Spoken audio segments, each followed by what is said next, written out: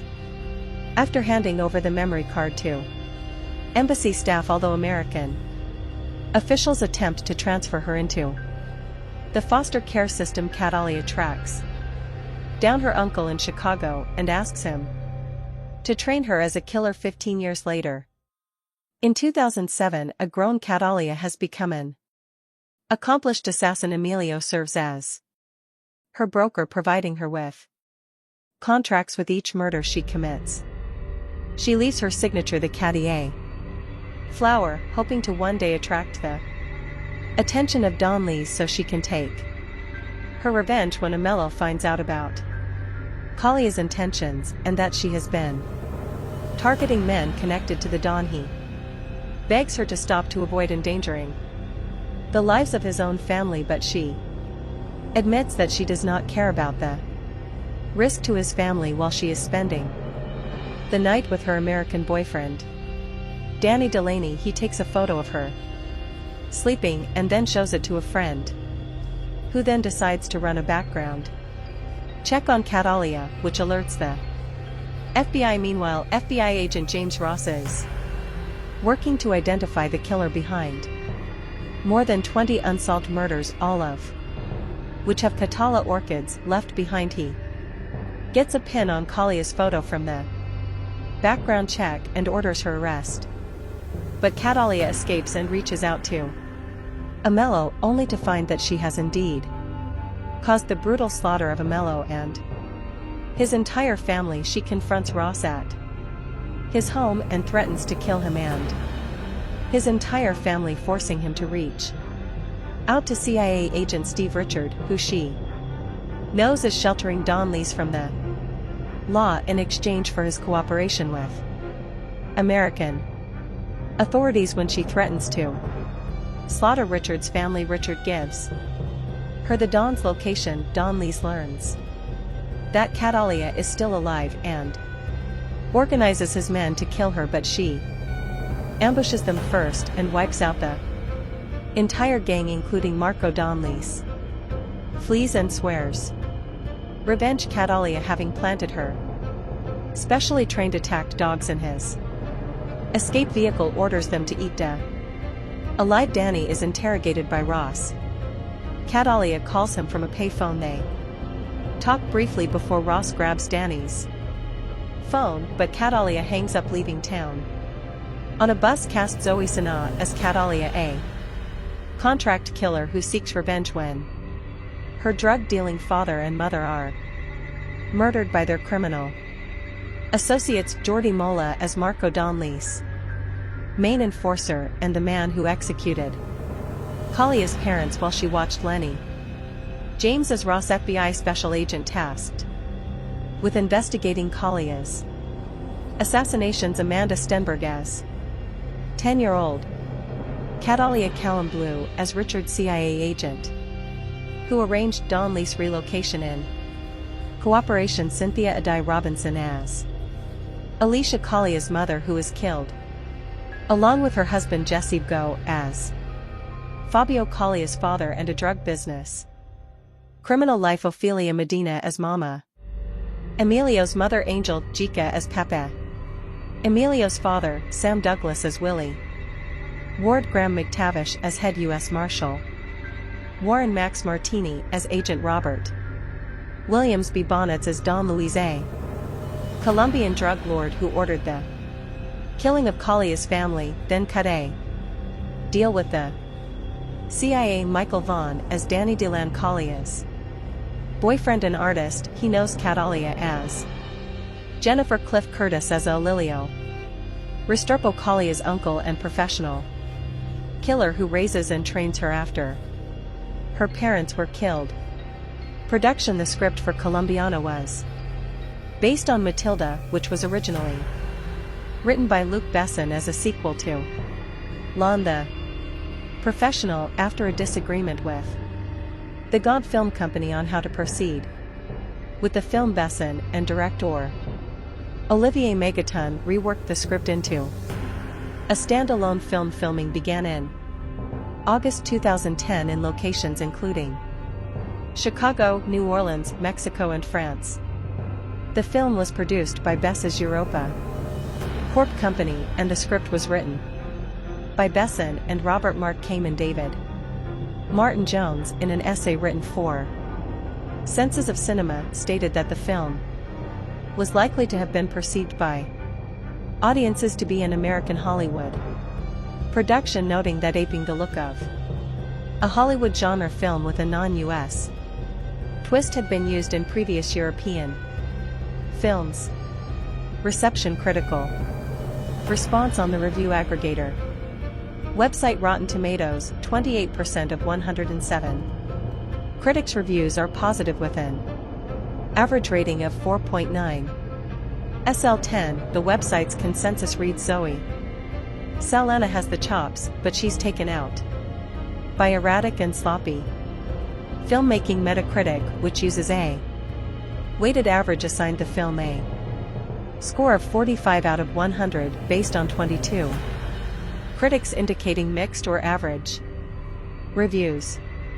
Christy Lammer of the Associated Press reviewed Colombiana, writing that the director of Lane Nikita and The Fifth Element serves as co-writer and producer here, but this is very much a spin-off of his brand, a continuation of the kind of stereotype and gravity-defying characters he's made his name on. Colombiana feels more hammy and muscular, though, but knowingly so, and that's what makes it solid late summer escapist fun. Betsy Shai of the Los Angeles Times wrote, "This B-movie blast of bloody blam blam is the latest chapter in the Luc Besson book of badly bruised lovelies who are better not crossed." What he began in 1990 with Nikita followed with Lawn in 94 and 97's The Fifth Element, the last written with Robert Mark Kamen, who co-wrote Colombiana with Besson. He refines in Colombiana. Claudia PG of USA Today wrote, "This is a showy flower of an action film. Sanaa doesn't get much of a chance to emote, but her action skills blossom." Jordan Miner of The Hollywood Reporter said that there are guilty pleasures to be had in this frenzy, be starring Zoe Sanaa, who gives an acrobatic performance that makes the overcooked material watchable. Controversy. A non-profit group called Poor Colombia criticized the film, saying that it stereotyped Colombia in a negative way. Carlos was president of Poor Colombia claimed that the film is proof of a total lack of creativity in Hollywood. When asked about the situation in an interview, Sanaa said, "Shame on them, I don't know, I wish I knew how to address stupid unintelligent comments, but I don't, I'm not a stupid person." The following year, in an essay published in Senses of Cinema, David Martin Jones focused on a different aspect of the South American character, believing that the film provided a different perspective concerning immigration and international wealth inequality. He notes that a character from the global South wreak havoc on the wealthy and corrupt in the global North, offering a different perspective than is usually seen in a Hollywood blockbuster. Box office. Colombiana grossed $36.7 million domestically, United States and Canada, and $26.80 million in other territories for a worldwide total of $63.5 million. Against a budget of $40 million, it opened at number 2 in the first of its 3 consecutive weeks in the top 10 at the domestic box office. Sequel. At the 2015 See Europe, when the production house Europa Corp announced upcoming films, it mentioned that Colombiana 2 was in development, while Sanaa responded to an interviewer in 2017 that she wouldn't mind reprising her role as Catalia as of 2024. No such sequel exists. More review.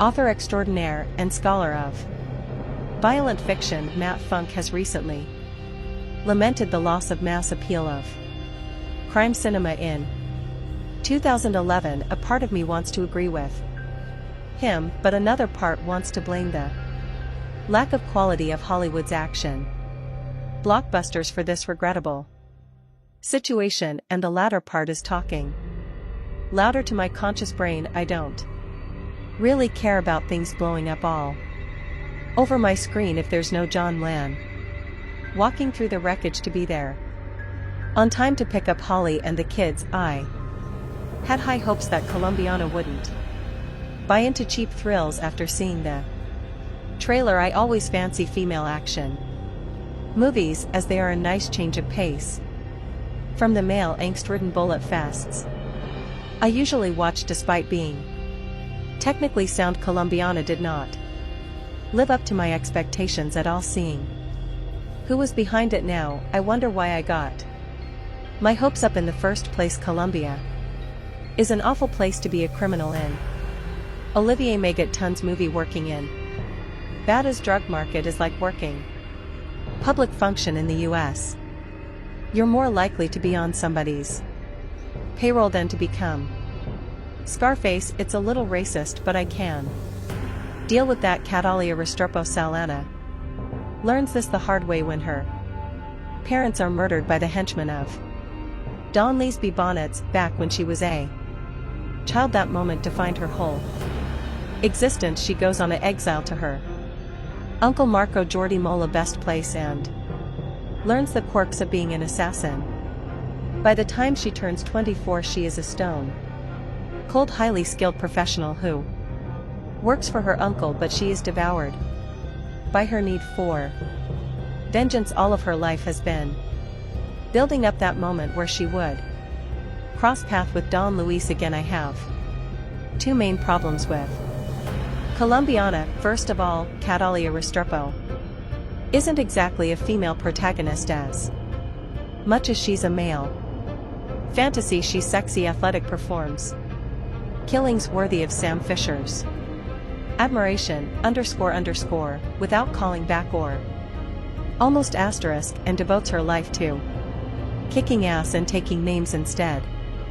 Sando, this movie really messes with my suspension of disbelief. While the action is slick and well filmed, there were many of those wait a minute moments where my good intentions towards Colombiana were seriously challenged. For example, that escape she made from Don Lees, gone through the streets of Bogota where child Catalia Amand La Stenberg looked like an Olympic hopeful for the gymnastics team, more than your average privileged 9-year-old. I can believe a 9 years old to be savvy and streetwise, but being actually more savvy and streetwise than seasoned killers that are plot relevant.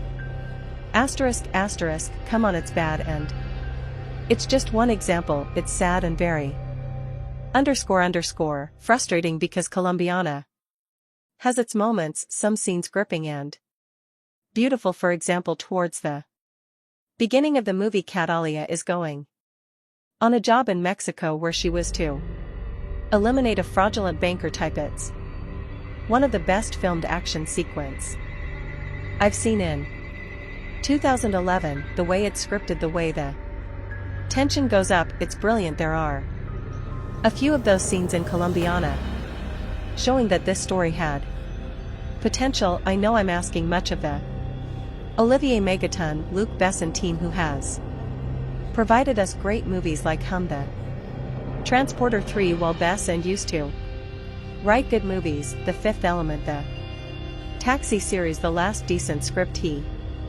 wrote was for Taken in 2008, and a keyword here is decent ***. I can't really recommend you to watch Colombiana, but if you're caught with it in a social situation, it's a frustrating viewing, but it has its moments. It's technically sound and visually beautiful, but the script is plagued with most issues that have been plaguing Hollywood action scripts since the beginning of the 21st century. Movies like this won't trigger an action SL crime film renaissance. I just needed to get to the core of how this movie troubled me by getting to talk about specific scenes.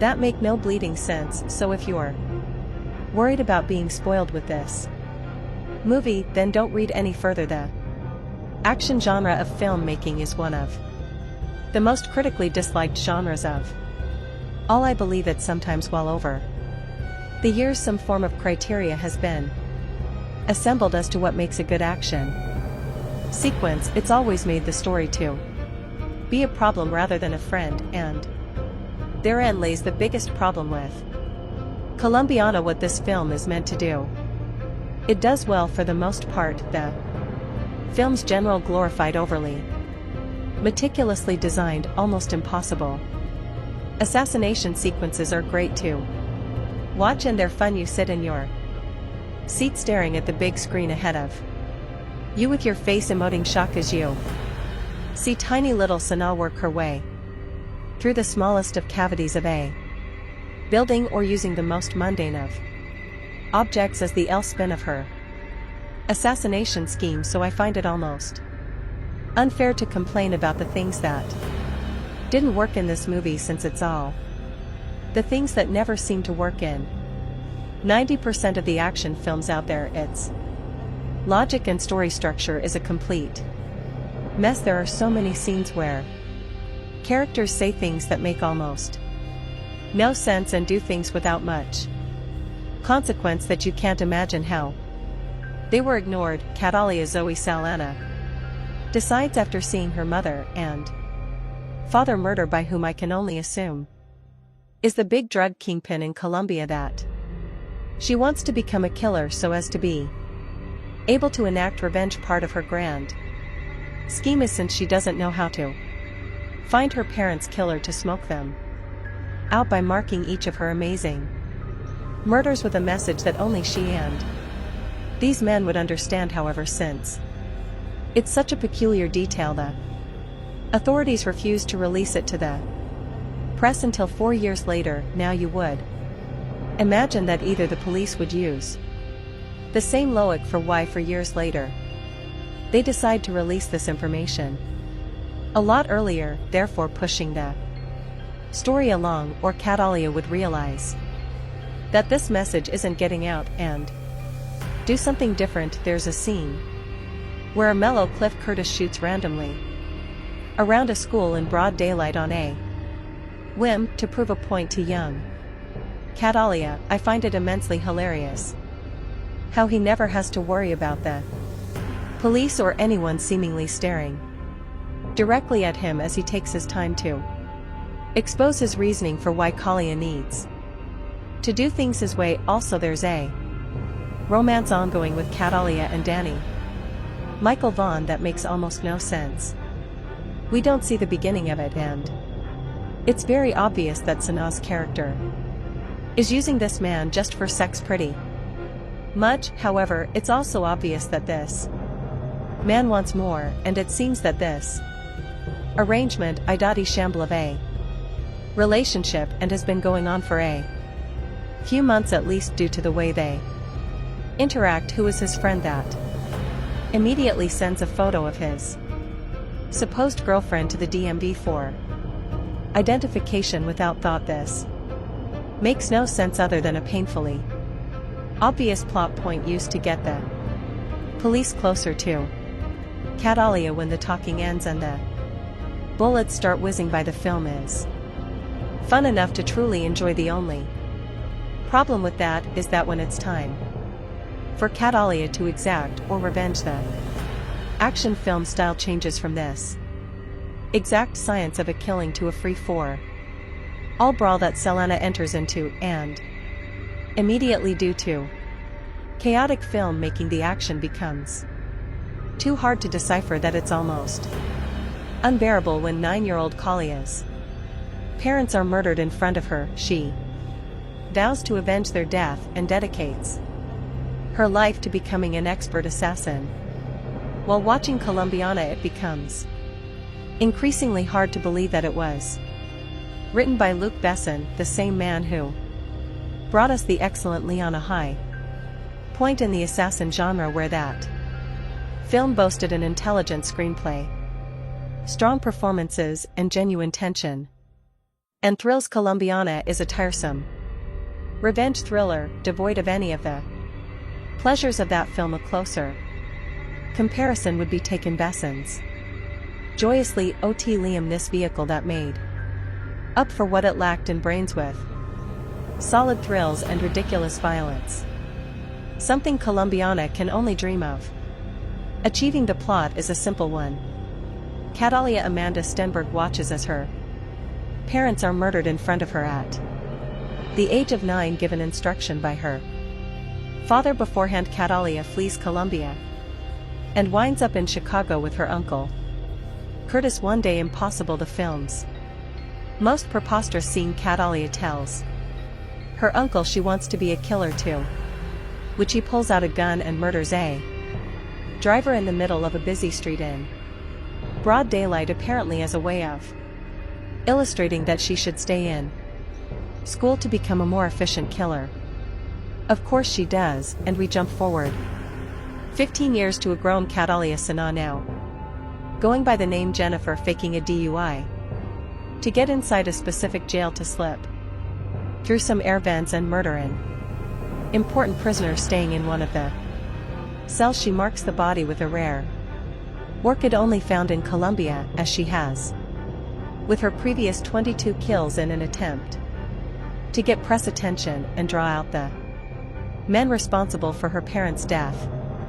What happens from then is a mess of poor acting, silly action scenes, and utterly pointless dialogue. Every single character in this film is so utter one-dimensional that any dialogue they have is there to service the plot and nothing more. The only attempt to flesh out any character comes through a horrendous subplot involving Michael Vaughn as Danny Collier's casual lover, who fills the archetypal woman's role of pining after the mysterious, emotionally detached assassin. The scenes between the two are so poorly handled by all involved that they just come across as funny. The turgid love scenes aren't even the worst thing in the film. One terribly directed fight scene trying desperately for Bourne-style grip sees Catalia facing off against her arched nemesis with a towel and 2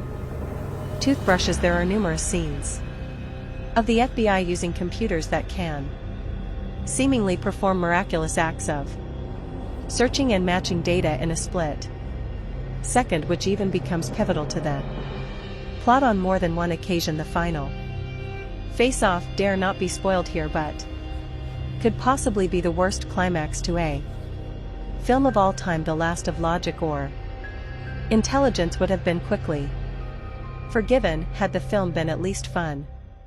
Where Taken succeeded was by not taking itself too seriously, keeping the plot simple and making sure Nissan always had a badass one-liner to hand. Colombian has seemingly aims a lot higher but fails miserably, ending up a paste mess with a lead who really isn't all that likable or interesting. It's kind of hard to root for a woman who at one point smashes her neighbor's face into a table for no apparent reason, then seemingly blows up his apartment, presumably killing him in the process just to escape the FBI. Salana must have thought this was a great idea, a strong female lead, and maybe even the beginning of a franchise. The end result isn't a complete career killer, but is definitely a step backwards. Olivier Megaton, fresh off his English language debut, The Transporter 3, hardly showers himself in glory either.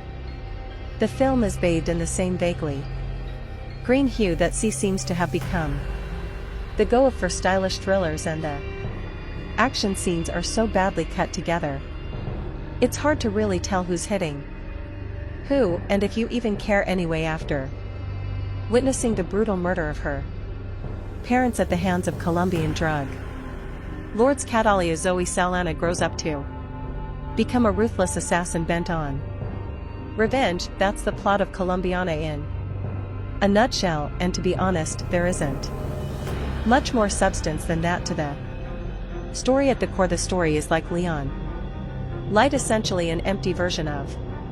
The same plot carried further. Lucky for you, there is some solid ass kicking action to back up what the script by Luc Besson and Robert Mark Kamen lacks. Colombiana is strongest in the opening. Young Catalia Amanda Stenberg, instead of being the fragile broken child who just saw her parents butchered as a badass, she stabs Marco Jordi Mola bad boys to an evil henchman in the hand, then Lou a gang of heavily armed cartel enforcers on an epic foot through the slums of Bogot, who knew 8-year-old girls were so adept at parkour all on her own. She finds her way to Chicago, where her uncle Amello Cliff Curtis is a medium level crime figure. Catalia is as strong as she needs to be, but also still a child, and with a single-minded focus that only a child has, declares that she is going to become a killer with or without Emilio's help. Resourceful and determined, you never doubt for a second that she'll succeed in her quest. Fast forward 15 years and Catalia has become just what she set out to become, a highly skilled killer with vengeance on her mind. After a couple of nice scenes of her professional prowess, which take every opportunity to strip Sana down to the most minimal amount of clothing possible. However, even when fully clothed, you can pretty much always see her nipples. Seriously, Sana's nipples should get their own credit. The pace begins to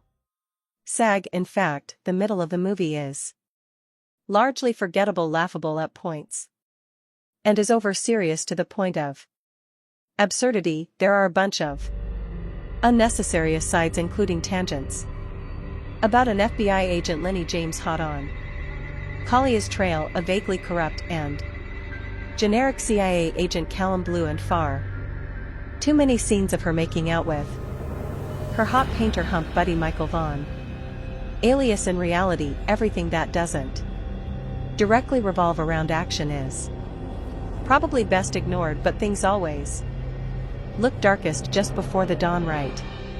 And I'll say it one more time, lucky for you, right as you're about to give up hope. Colombiana gets rad again, and we're talking rocket launchers, hand grenades, and a toe fight. Rat, there isn't much to think about too seriously in Colombiana. It's a simplistic look at culture and trauma, and a story full of character caricatures and stereotypes at its best. However, the film is entertaining, eye candy, and that's enough for me tonight. There are shark fights, intricate assassinations, lots of things to blow up, and an assortment of interchangeable goons with no larger purpose in life than to become cannon fodder for a hot killer in a bodysuit. Sure, it's cheesy and melodramatic, but what the hell, it's also a good time. I can't help but think that without Sana's presence, Colombian would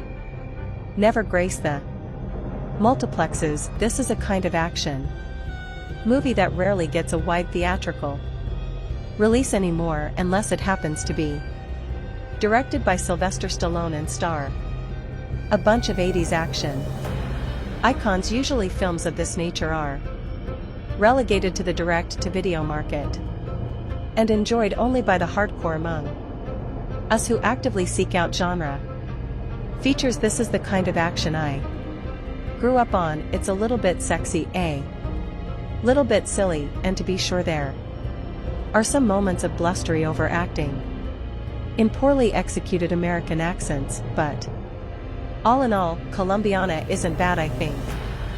It is also worth noting that a man with the surname Megaton is responsible for directing Colombiana. It takes a certain level of balls to change your name from Olivier Fontana to Olivier Megaton. How do you explain that one to your parents? But that's exactly the type of personality, one full of cockiness and bravado, that I want in charge of my action movies. Well played, Megaton, well played.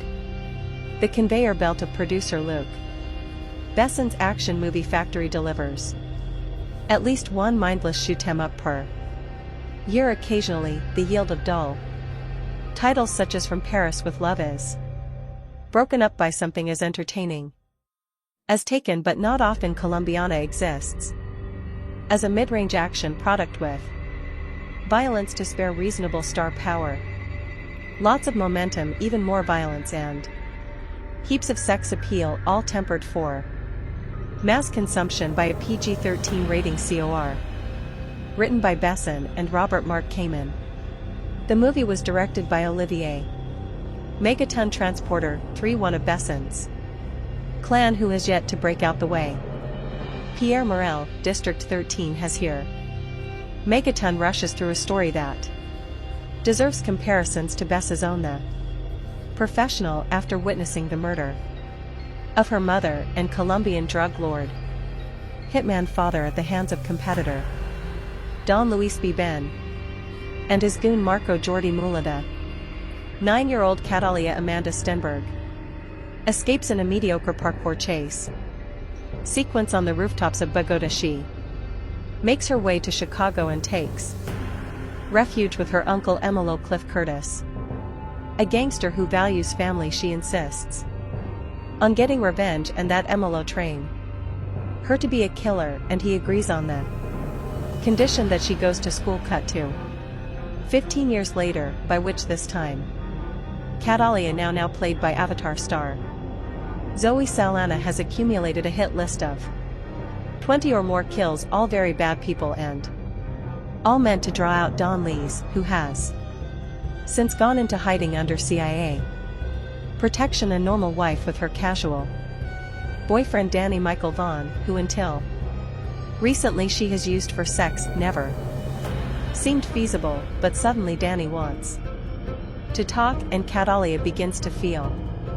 something beneath her cold exterior. Meanwhile, while flavorless FBI Special Agent Ross Lenny James is hot on his suspect's trail, but refuses to believe the killer is a woman, because no woman could ever do what this killer has done. Clearly, Agent Ross hasn't seen Besson's Laugh, Nikita, or The Fifth Element, but he's got to find the killer, because that's what FBI agents do. So he asks the press to distribute her signature A Cattleya orchid drawn on each victim's chest in black lipstick. When Don Lees sees this, he sends out his thugs to search for Catalia, putting her few dear associates and family members in harm's way. Saldana makes a welcome replacement for Besson's other action heroes, the likes of Jason Statham and Jet Li actors, whose scowls are interrupted only by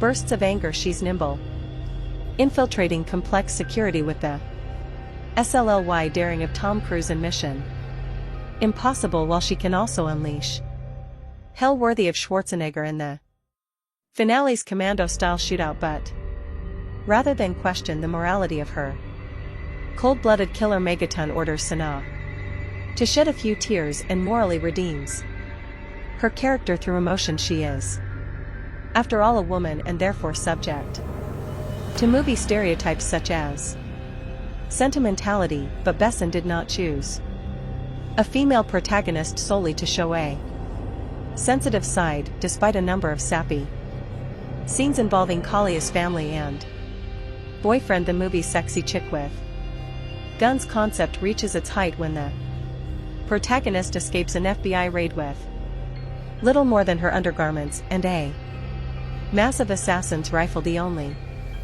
obvious cliché missing from the overcooked Colombiana is an androgynous female villainess to rival Sana. In the 1980s, such a role would have been played by Bridget Nealon, though he avoids this bit of formula. There aren't too many other clichés. Megaton, a ridiculous self-appointed moniker, doesn't employ action scenes, adopt that familiar over-edited shaky cam style that has spread like a disease through the majority of today's action movies, and cuts have a man on fire strobe effect that might cause an epileptic seizure. Everything that you expect to happen does, but the result is certainly more watchable than the majority of best and produced actioners and will no doubt provide some mild diversion for action. Junkies Colombiana is a movie that is best enjoyed if you prepare yourself for the unbelievable. It's hard not to start here. When within the first 10 minutes of the movie I noticed a handful of things on the screen that I just thought were outright unbelievable. I got the impression that the filmmakers were making this movie for someone who doesn't have much common sense or a grasp on reality, or can just forego such things in the aspiration of entertainment. There are scenes in this movie that are so blatantly exaggerated that you can't help but feel borderline insulted by the writers for even conceiving the idea, let alone thinking that an audience will accept any unrealistic scenarios just for the purpose of progressing the story. Let me try to better explain. You know those moments when you watch a movie and you just see a character do something so stupidly counterproductive to their own survival that you just rest your head in your hand until it's over. That's pretty much sums up the entirety of the opening scene of Colombiana. It's one thing to manufacture the progression of the story, but it's another thing to use and write characters as tools while they defy basic logic and common sense for this purpose. I don't like the use of dumbed down characters just for the sake of story progression, and I think it's a piss poor way and excuse to progress the story of a movie. Colombiana does have some redeeming qualities, as there were a few times I would have believed that I was watching a movie created by a young and lesser experienced Michael Bay, with all the flash eye candy and explosions to complement the movie in the usual Bay way. Colombiana tries to mimic the action of some of the best revenge movies of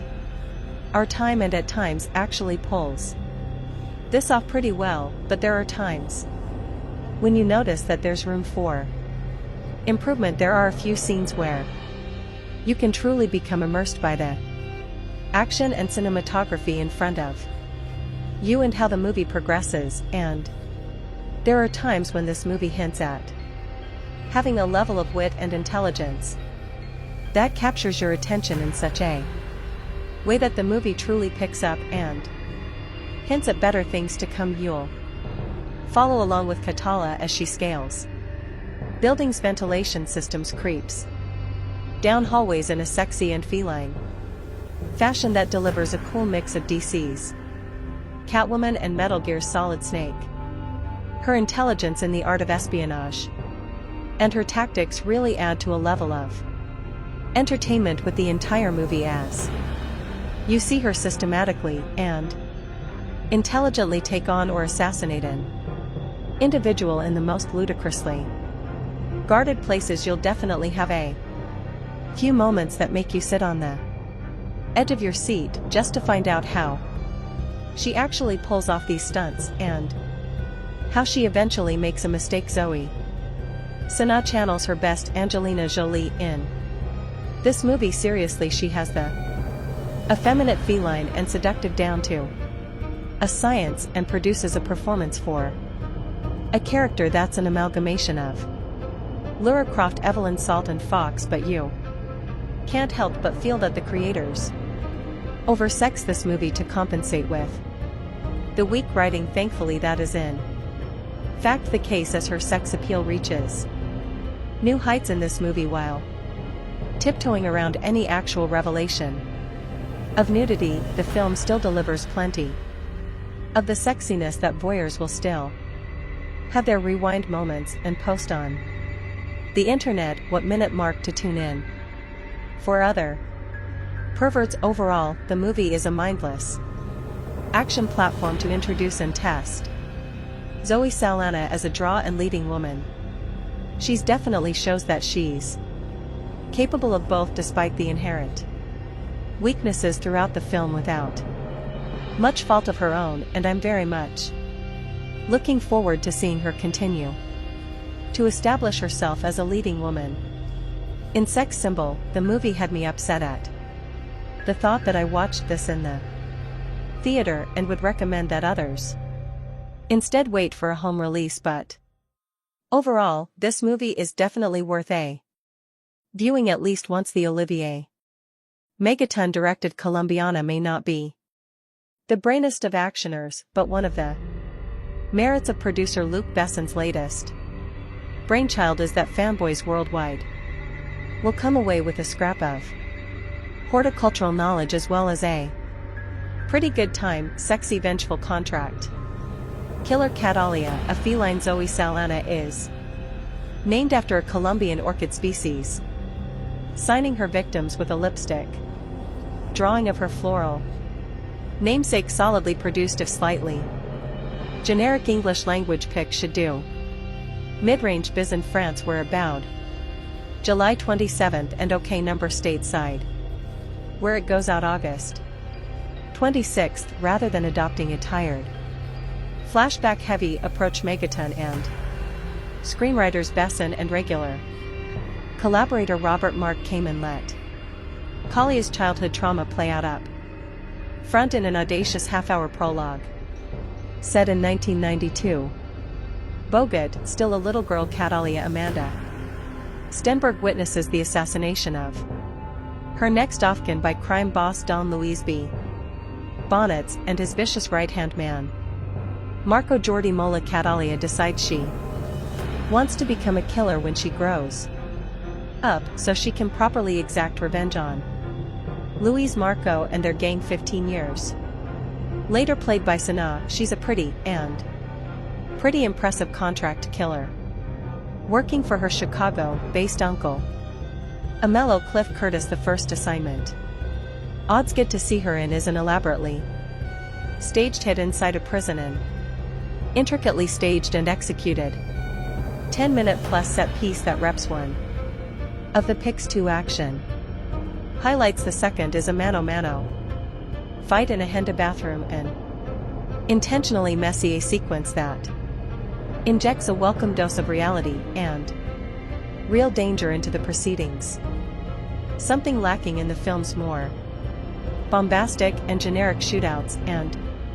explosions. Much of the viewer's investment will depend on his or her concern for Kalia's plight, and this is where Sana's contribution is key. Despite being a ruthless killer with a killer bob and a predilection for skimpy tight fitting apparel, costume designer Olivier Barriot seems to have taken a cue from the Avatar Thesp's motion capture bodysuit. She not only exudes sexiness but also generates a certain amount of sympathy. Saldon's handful of scenes with her artist BF Michael Vaughn, who has no clue what she does for a living, help humanize the otherwise solitary killing machine, and 3 tense confrontations in a schoolyard and a library with a mellow and during a home visit with the FBI agent on her tail. Lenny James nicely Jew Tuss plotting and characterization between action setups like all action picks from Besson's Europa Corp, including Helmer Megaton's The Transporter 3. Colombiana is slickly assembled locations including Mexico, the US and France, and Patrick Duran's production design are expertly showcased in Roma. Laura Sue dappled widescreen lensing, editing and score are unobtrusive. The work of stunt coordinator Michelle Julian, taken the Transporter films, and fight choreographer Alan Figlar. The Bourne identity Largo Winch is pro, but has a greatest hits feel rather than its own identity. Remember You Read It Here First. A Star is Born. Amanda Stenberg steals the entire film, which isn't bad considering she's only 10 years old and is on screen for only the opening 15 minutes or so. She plays the lead Catalia, who, as a 99-year-old, witnesses her parents' murders by Marco Jordi Mola, evil henchman of evil drug lord Don Luis B. Bonds, but Mom and Pop had it coming. Anyway, because every Colombian in this film is a drug dealer and slasher, killer and slasher gangster of some kind. Not only does Amanda display genuine terror, I wonder how director Olivier Megaton got her to do that. Threatened to put a puppy in a blender. You sees his cute little baby puppy doggy. Amandla, you see how I put in the how you say blender, but she's handy with a hunting knife too, putting her mark on Marco before going on a rooftop parkour run for her life, dodging bullets, a motorbike, a parkouring pursuer, and various SUVs. It's all breathtaking stuff that makes you read the end crawl really carefully to see if any little girls were harmed in the making of this movie. Catalia then makes her way to the US Embassy, and a nice touch, this pukes up a micro SD card, a parting gift from Daddy, which contains some kind of secret information that gets her instant citizenship and is flown to the States. She then dodges her handler and makes her way to Chicago and Uncle Amello Cliff Curtis, who being Colombian is also some kind of gangster. We know this because we're introduced to him beating some guy to a pulp in a container back in the safe and loving arms of family. Catalia decides she wants to be a professional killer and waste everyone who had anything to do with the deaths of her parents. That'll be all of Colombia then, but first she has to go school, and after bribing the principal to overlook Kalia's late start and presumed missing grades, Uncle Amello convinces her education is the best way by pulling a gun in broad daylight and shooting a passing car full of holes and causing it to crash. Since nobody witnesses anything, he is able to calmly put it away and explain that whilst anyone can do that and presumably not get caught ever, the 3RS will give her a better shot in life. So far so brilliant, but then we fast forward 15 years and get Zoe Sana, whose vehicle this is. It's not that Sana doesn't look good, especially after her appearance at the Avatar press conference in Berlin, where she appeared to be promoting anorexia as a fashion statement. Nor is it her athleticism, but in what is a standard Luc Besson, Olivier Megaton, crazy name, crazy guy, mayhem movie she is called upon to act. It's not only out of place, but her gamut runs all the way from A to not quite B. Instead of a 95-minute waste up, we also get a completely unconvincing subplot love affair involving her and artist Danny Delaney, Michael Vaughn, and is it just me, or do all his paintings feature penises in some shape or form? He knows nothing about her, and certainly not that she's a serial killer with 22 notches to her credit. Only Colombians, of course, because they all have it coming. On behalf of Uncle Amello, this results in the film being at least quarter of an hour longer than it needs, and breaking the action when it needs to keep roaring. Liam Neeson didn't need any kind of emotional claptrap in Taken, so why here? So what if Catalia is tortured, damaged, etc.? Do we care? No, this is essentially a cartoon film with live actors. Of course, Catalia is really after Marco and Don Luis, them having been conveniently relocated to the US by the CIA, ostensibly because Don Luis is an informant, but allowed to carry on being major drug dealers. Just work with me here, okay? Like I say, this is a cartoon at heart, so to draw him out, she works her way through his people, drawing a large orchid on the bodies of her victims. It looks like 5 penises joined up, by the way, replicating a necklace he gave to her father before ordering him wasted, and which he gave to her before being wasted. Don Luis knows what that means. The orchid that is not the penises. Meantime, FBI agent James Ross, Lenny James, is on Kalia's tail for earlier smuggling herself into a high security jail, and taking out a really nasty piece of Colombian work, thanks to a helpful orchid recognizing cleaner in an audible groan-inducing moment and that penis-drawing artist guy of hers. The cops and feds get a solid lead on her QA Leonic shootout and chase through her apartment block from which she escapes. Not that Don Lee's hasn't been busy either. He's taken out Uncle Amello and the latter's mother. This gives Miss Sana another chance to act, which she seizes with both hands and tosses out the window. I'm sorry, she really can't do it in the hands of a RAL actress such as Angelina Jolie, or waiting for Anna Stenberg to have gone rough puberty. These extra scenes would have worked and added some depth to the character, but Sana can't carry it. Just paint her blue and have done with it. Fair Chris Aes Catalia now goes on her merry way, finally tracking down Don Louise by a threatening Agent Ross, who leads her to the CIA handler who, prompted by a bullet through the window, spills Don Lee's whereabouts. The rest of this by the numbers going through the motions film is her taking out Don Lee's hired help who, unlike her, are not bullet or bomb-proof, until it's time to deal with Marco using mostly a hand towel, and finally Don Louise using 2 dogs that have been trained to eat on command. Pretty cool. But sadly, we don't get to see it. It's not that Colombiana is bad, but nor is it particularly interesting. It's all rather root-like.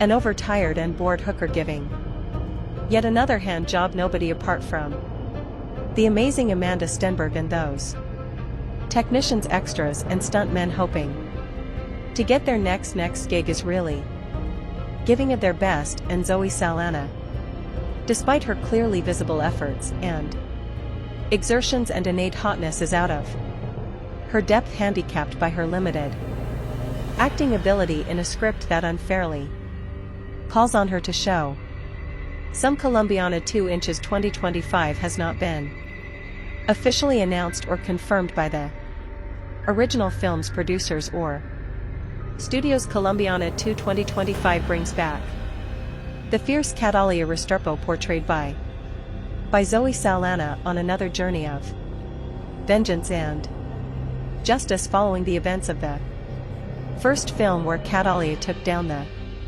men responsible for her parents' deaths.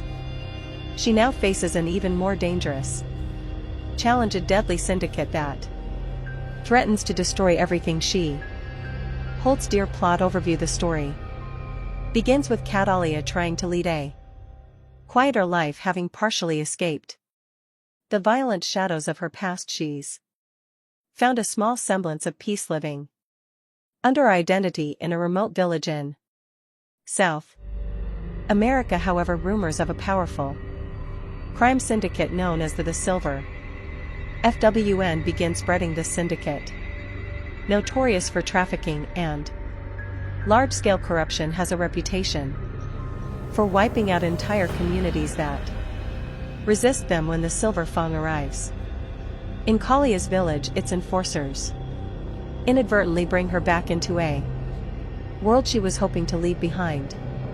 Kalia's conflict. The Silver Fang quickly realizes they've made a grave mistake in provoking Catalia, as she is once again drawn into a spiral of vengeance. The villagers rally around her as she becomes their guardian angel and protector, but Catalia realizes this fight isn't just about one village, it's about something far larger. The Silver Fang has ties with corrupt politicians, international drug trafficking, and even some of her old enemies who have resurfaced to hunt her down. New characters and allies.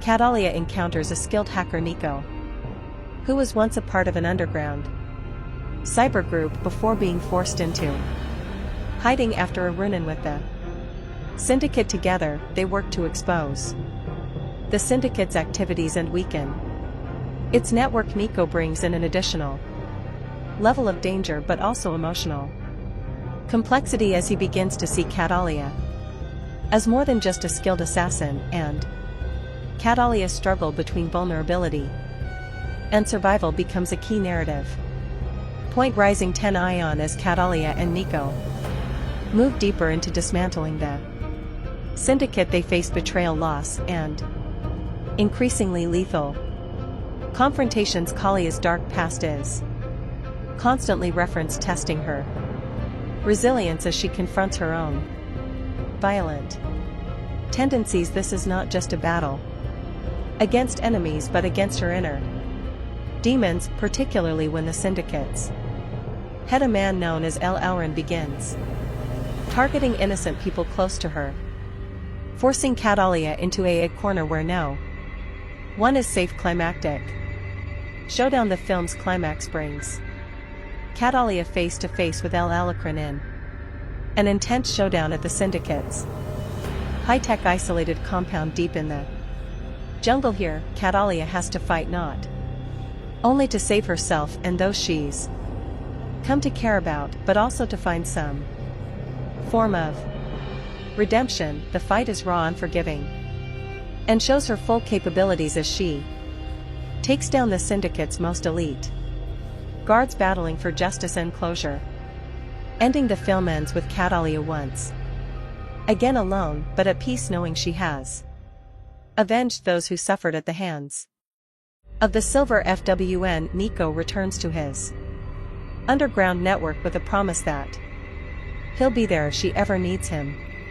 Catalia, with scars both visible and hidden, walks into the sunset, symbolizing her endless fight for justice and the price of survival. Overall tone, the sequel maintains the gritty, high-stakes action and intense emotional stakes of the original, with a more in-depth exploration of Catalia's psyche. Colombiana 2 promises to deliver heart-pounding action while diving into questions of loyalty, vengeance, and the cost of a life lived in shadows. Plot for Colombiana 2.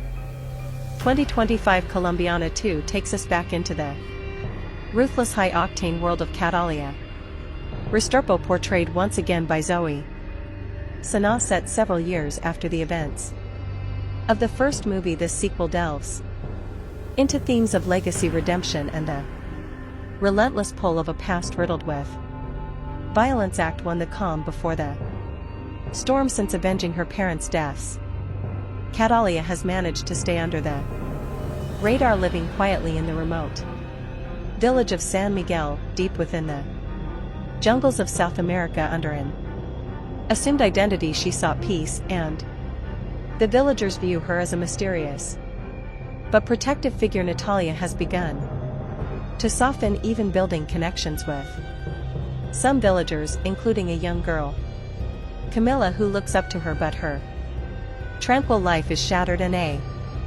powerful cartel known as the Silver Phone begins expanding its territory, headed by the ruthless and elusive leader known only as El Alacrán. The Scorpion. The syndicate engages in drug trafficking, arms dealing, and human exploitation. San Miguel is targeted due to its strategic location for trafficking routes, and the cartel wastes no time making its presence known through violence and terror. Act 2. Catalia resurfaces when Silver Fang enforcers assault San Miguel. Catalia is forced to reveal her skills defending the villagers with lethal precision. Witnessing her unmatched ferocity, the cartel quickly realizes that Catalia is no ordinary resident. Her actions gain notoriety, and El Auron becomes intrigued by rumors of La Tigresa, the Tigress, defending a small village. During one skirmish, Catalia meets Nico, a former hacker from a European activist network who has taken refuge in South America after his own run-in with the cartel. Nico has knowledge of the cartel's digital footprint and offers to help her in exchange for protection. Though hesitant to work with anyone, Catalia recognizes NCO's skills and Agree, seeing an opportunity to disrupt the cartel on a large scale. Act 3, the fight for justice and survival. With Nico's help, Catalia begins targeting the cartel's resources, destroying shipments, intercepting communications, and undermining silver Fong's hold on nearby communities. Her actions enrage Alacran, who responds by sending elite assassins to San Miguel. The attacks escalate, becoming personal when the cartel captures and kills Camila. The young girl Catalia had grown at attached to Camila's death pushes Catalia over the edge, unleashing her deepest rage. No longer content to simply disrupt operations, she makes it her mission to hunt down El Alran and dismantle Silver Fong entirely. The villagers, though fearful, offer their support, and Nico becomes a loyal ally, risking his life to assist her in every way he can. Act 4. Entering the Lion's Den, Catalia learns of El Alacran's stronghold, a fortress deep in the jungle, outfitted with advanced technology and heavily guarded. With Encio's digital infiltration, she discovers the compound's weaknesses and embarks on a deadly mission, navigating treacherous terrain and fending off the cartel's relentless mercenaries. Nico provides remote support, but is eventually captured, forcing Catalia to accelerate her plan to rescue him and confront El Alran. Directly inside the compound, Catalia encounters a labyrinth of traps and ruthless guards. With her experience and brutal efficiency, she eliminates them one by one, her skills in combat and survival proving unmatched. Finally, she faces El Alacran, who is revealed to be a former military strategist with a personal vendetta against anyone who challenges his empire. Act 5, the final showdown. In a heart-pounding